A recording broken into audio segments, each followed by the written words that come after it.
keislaman, kemodernan, dan keindonesiaan.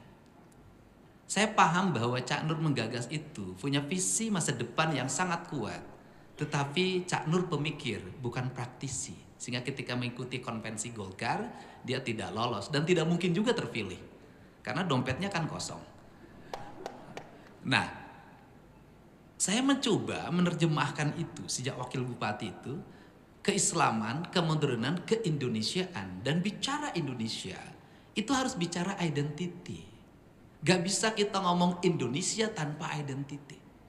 Dan lama kita, Indonesia ini kehilangan identity. Misalnya merumuskan tentang pakaian nasional, itu jas berdasi.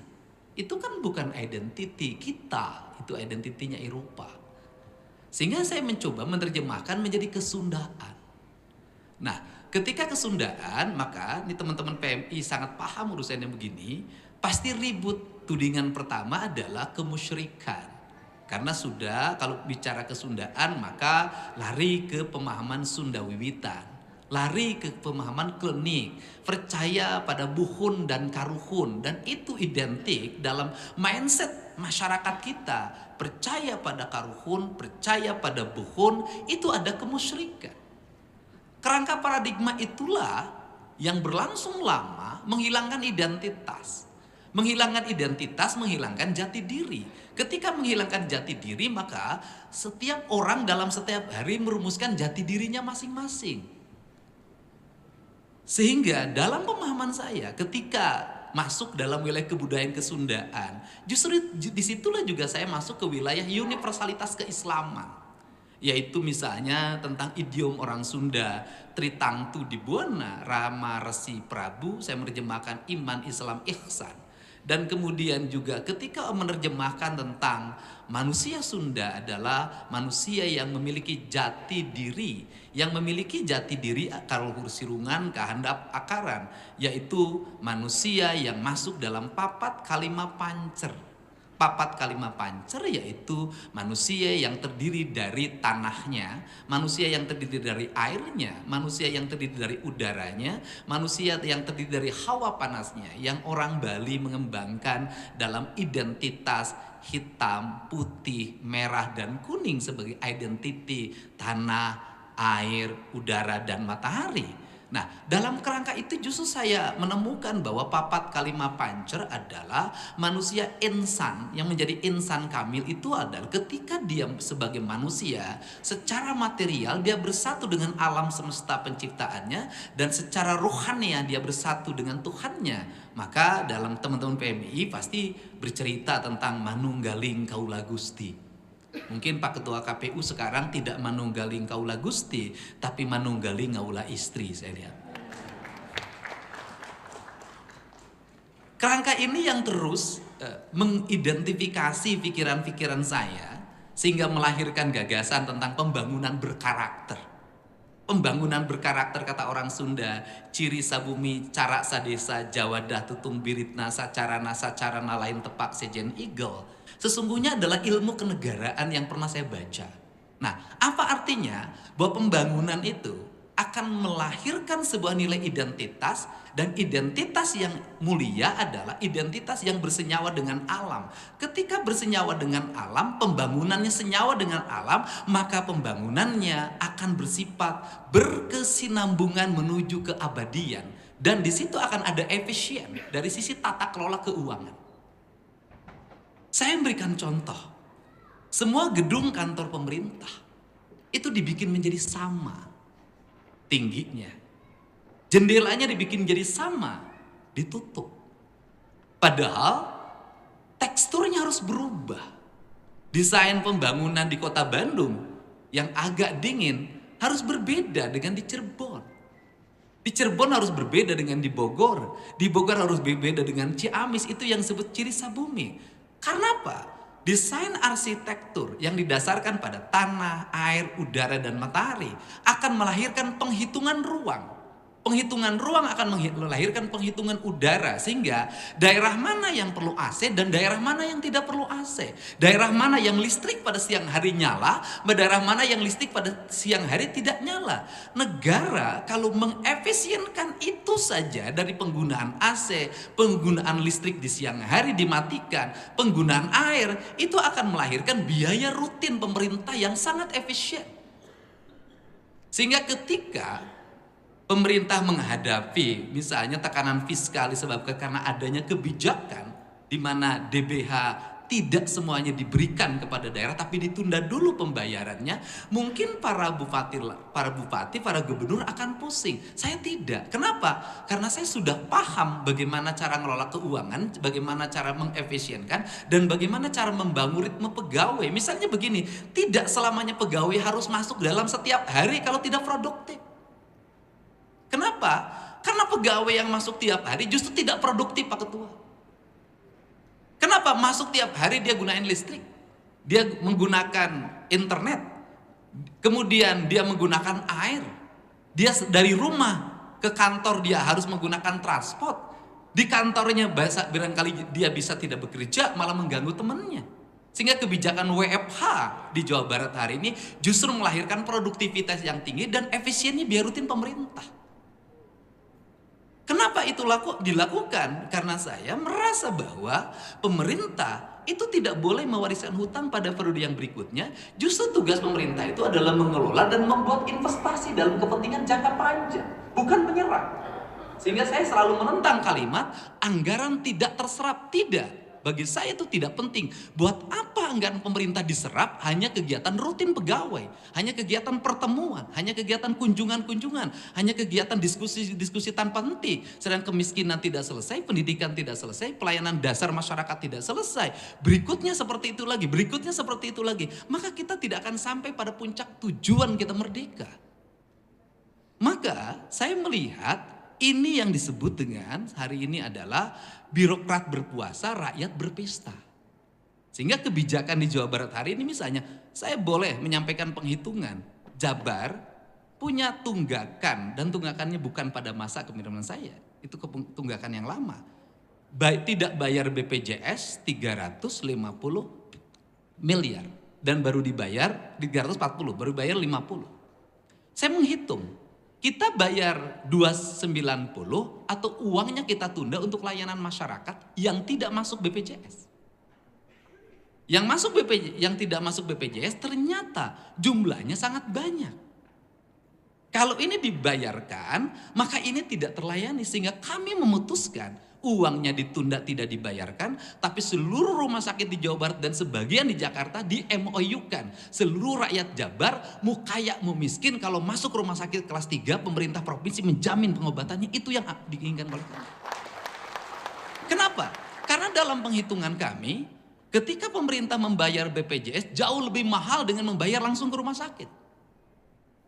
Membayar langsung ke rumah sakit, kami membayar uang yang digunakan untuk berobat. Kami tidak bayar direktur, kami tidak bayar komisaris, kami tidak bayar kantor, kami tidak bayar kanwil. Kami hanya membayar orang yang sakit.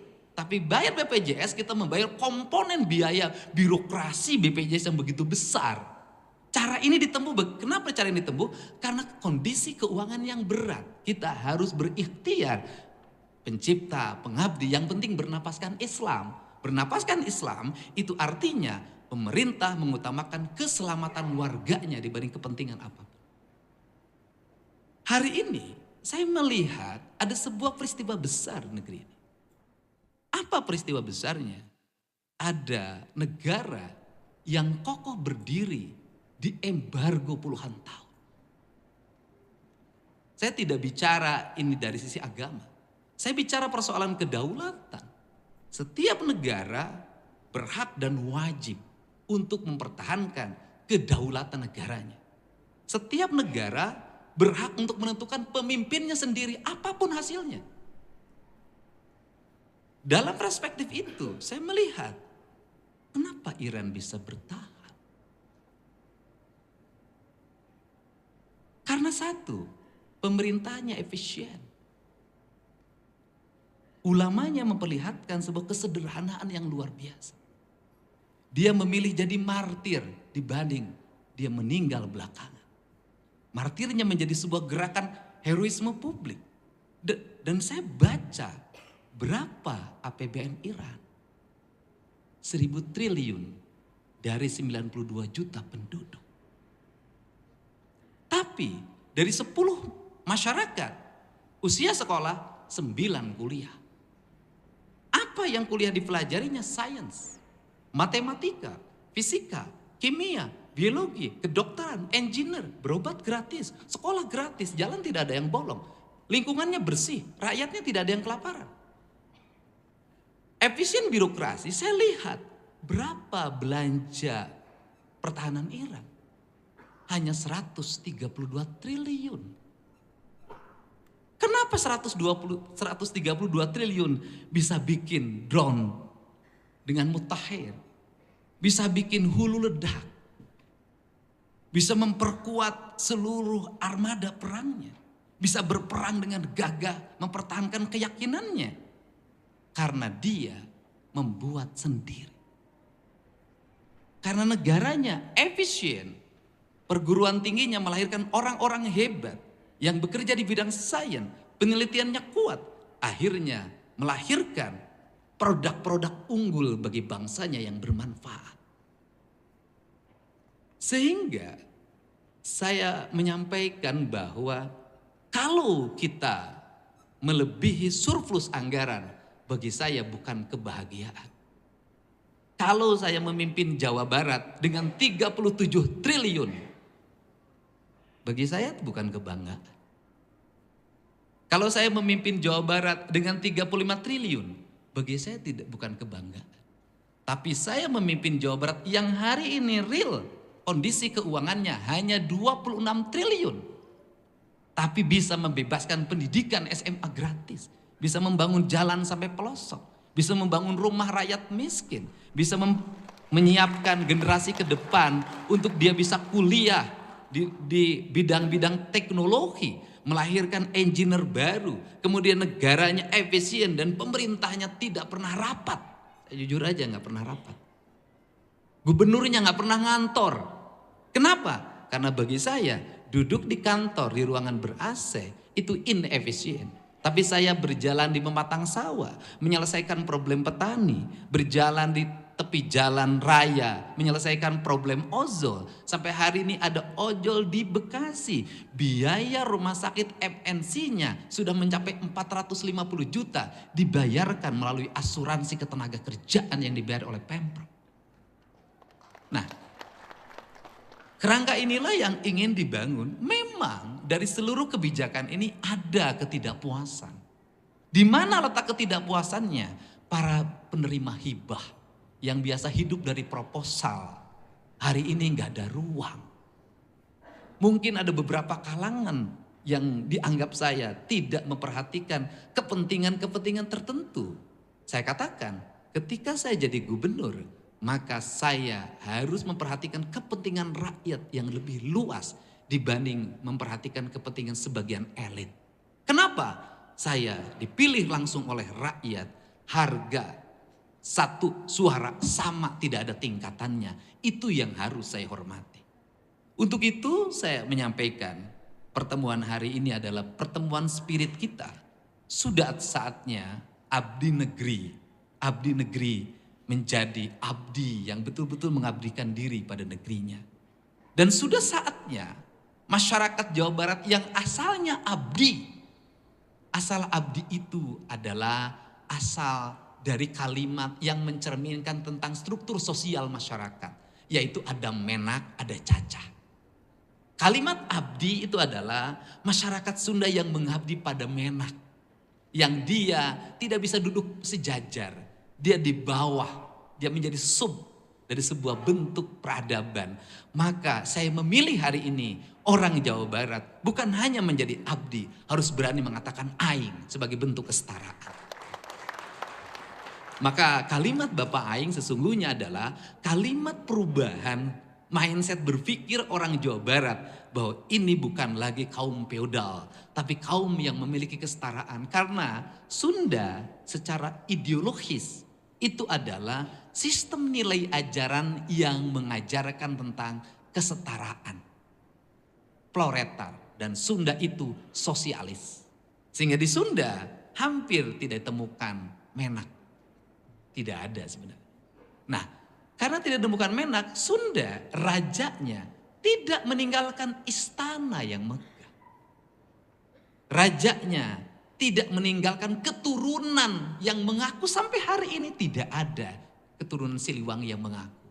Sunda hanya meninggalkan satu spirit, silih asa, silih asi, silih asu. Sarendek, saigel, sabobot, sapihanean, kacai jadi salewi, kadarat jadi salogak. Kalimat sa adalah kalimat jamak menjadi tunggal. Sehingga tauhidnya orang Sunda itu tidak bersifat hanya imanensi, tetapi transendensi. Karena dia transendensi maka jamak menjadi tunggal. Siapa yang menunggalkan yang jamak itu kalimat sa? Yaitu Allah. Di mana letak menyatukannya? Pada kebeningan hati, kebersihan diri, cerik putih, celak herang, caang bulan, 14, jalan gede, sasapuan, tegenek, temalekmek, balumbang timur, narawang. Sehingga Kang Dede, kenapa orang Sunda dalam politik tidak terlalu menonjol? Apa yang membuat dia selalu tersisih dalam dunia politik? Yaitu sifat tidak pernah curiga, sifat yang selalu menerima. Karena orang Sunda hatinya cerik putih, celak herang. Ditambah satu lagi sifatnya, tidak memilih keributan, lebih memilih keheningan. Orang Sunda daripada kudu papaseaan, mending keneh mundur, ninggalkeun talang. Lain kulantaran eleh, kulantaran embung pasia jeung nu gelo. Itu prinsip. Ini prinsip. Untuk itu saya mengucapkan terima kasih atas kehadirannya. Semoga kehadiran pimpinan Komisi 2, Kang Dede dan Pak Wamen menjadi spirit bagi penguatan desentralisasi. Saya sampaikan, negeri ini terhampar dalam hamparan kebudayaan yang sangat luas. Punya karakter yang sangat berbeda. Dalam ilmu kesehatan pun terhampar ahli pengobatan tradisi di mana-mana. Kecerdasan yang sangat luar biasa dalam kaum kebudayaan. Dan itu harus dipahami sebagai ruang dialektika tentang kebinekaan. Desentralisasi atau otonomi bukan hanya dipahami dalam pembagian kewenangan. Bukan hanya dipahami sebagai bagian pembagian keuangan antara pusat, daerah sampai desa. Tetapi harus dipahami sebagai sebuah ruang di mana kekuatan daerah itu adalah penting. Kenapa? Ketika negara dalam ancaman, kalau semuanya terlalu terpusat, daerah-daerah mengalami kelemahan, maka menghancurkan Jakarta berarti menghancurkan Indonesia. Kalau desentralisasi berjalan dengan baik, otonomi bukan hanya keuangannya, tapi otonomi adalah kemandirian manusia untuk hidup pada lingkungannya sebagai manusia Indonesia seutuhnya, di mana dia di sana lagi bumi dipijak, di sana langit dijunjung, itu akan melahirkan daerah yang kokoh. Melahirkan daerah yang kokoh terbukti Belanda tidak bisa menguasai Nusantara. Berat karena perlawanan satu tempat itu berat menundukkannya. Terhampar sebuah keragaman yang luar biasa. Ragam dalam makanan, ragam dalam pakaian, ragam dalam bahasa, ragam dalam berkesenian, ragam dalam berkebudayaan melahirkan sistem pertahanan yang kuat di mana-mana. Sehingga problem yang ada di Jakarta tidak akan memiliki implikasi yang terlalu luas bagi daerah. Kekuatan itu terbukti ketika reformasi 99. Banyak orang yang menganggap ekonomi kita bangkrut.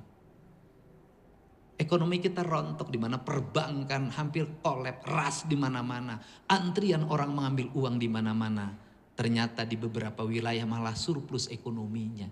Kenapa? Daerahnya masih kuat menghasilkan beras. Daerahnya masih kuat menghasilkan karet. Daerahnya masih kuat menghasilkan kopra. Daerah masih kuat menghasilkan kopi dan beragam di berbagai daerah. Dan itu yang menyelamatkan Indonesia.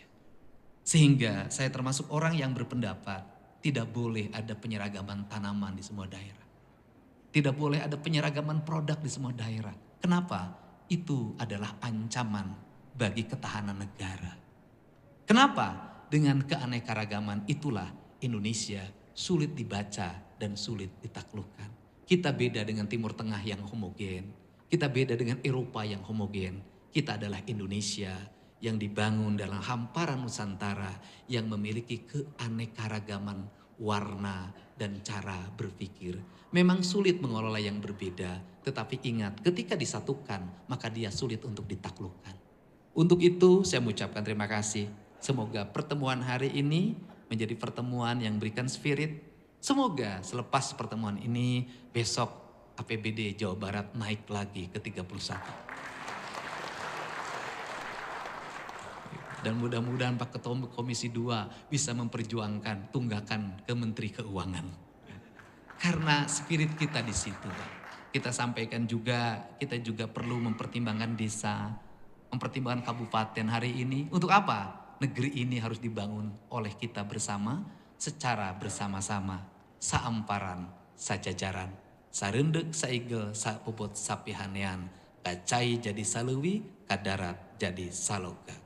Wallahu muwaffiq ila aqwamit thoriq, billahi taufiq wal hidayah. Assalamualaikum warahmatullahi wabarakatuh.